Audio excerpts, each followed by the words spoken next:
Et justement, en regard de cette question de sécession culturelle de la part de gens autour de Rokhaya Diallo, même d'admirateurs de Soral et Dieudonné, de gens qui effectivement ne sont pas Charlie en expliquant pourquoi.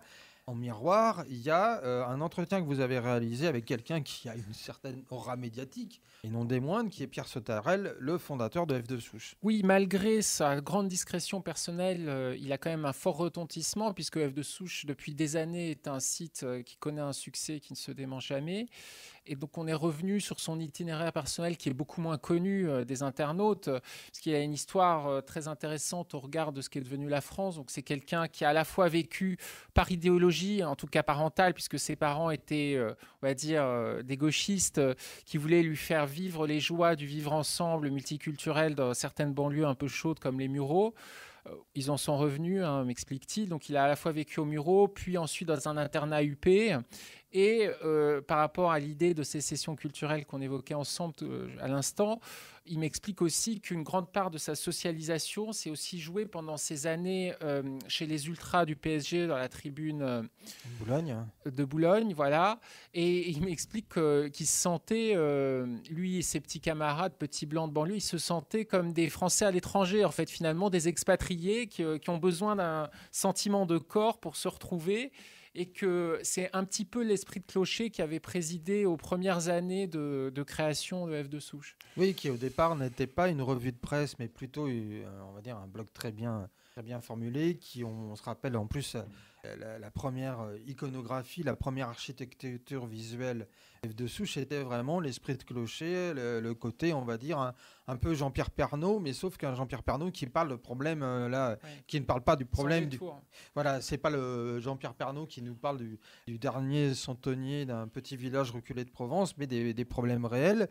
Et effectivement, et on a l'impression que, en fait, la question de Charlie Akbar et de voilà où en est l'esprit de Charlie, comme se demande Elisabeth Lévy, le fait qu'on a une France qui vit complètement dans une sécession culturelle, c'est-à-dire qu'on ne peut pas opposer l'un. Il ne s'agit pas de les opposer, mais c'est-à-dire qu'effectivement, s'il y a F de Souche, c'est qu'il y a la question des indigènes, et s'il y a la question des indigènes, s'il y a de la République, c'est qu'il y a obligatoirement la question d'F de Souche en miroir. Oui, je sais que beaucoup de nos amis républicains aiment bien mettre en miroir les deux identitarismes comme des espèces de deux diables qu'il s'agit de combattre de concert. On pense notamment à Laurent Bouvet et au printemps républicain.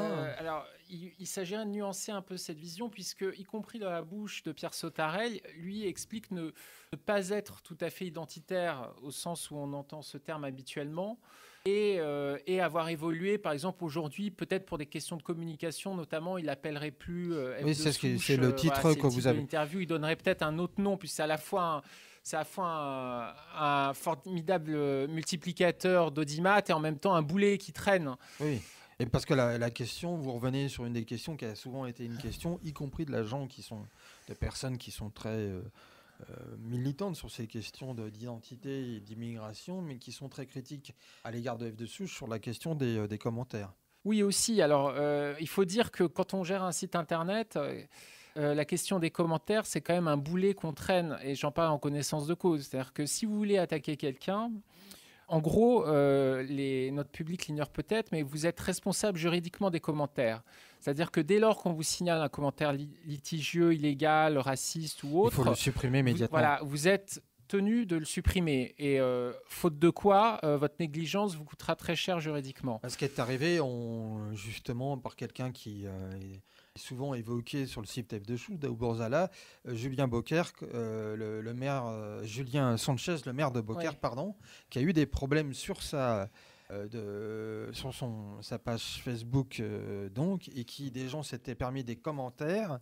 Et il a été poursuivi parce qu'il était tenu comme responsable. Alors, la petite astuce juridique de Pierre Sautarel dont il parle dans l'interview, c'est d'avoir joué avec la mondialisation. C'est-à-dire que officiellement, le responsable juridique de son site est un jeune Indien qui doit être, je ne sais plus, à New Delhi ou autre. Et donc, en cas de problème, les quelques commentaires racistes qui ont valu des poursuites à F de Souche ont fait que des gens d'Interpol se sont déplacés en Inde, sauf que en Inde, voilà, vous n'avez pas des rues de Paris avec des plaques. Voilà, donc c'était une espèce de bidonville. Ils n'ont pas trouvé l'intéressé. En revanche, ils se sont attaqués à des homonymes qui vivaient en région parisienne. C'est moins de la sidération de la chose. Et donc, effectivement, mais c'est une question, je pense que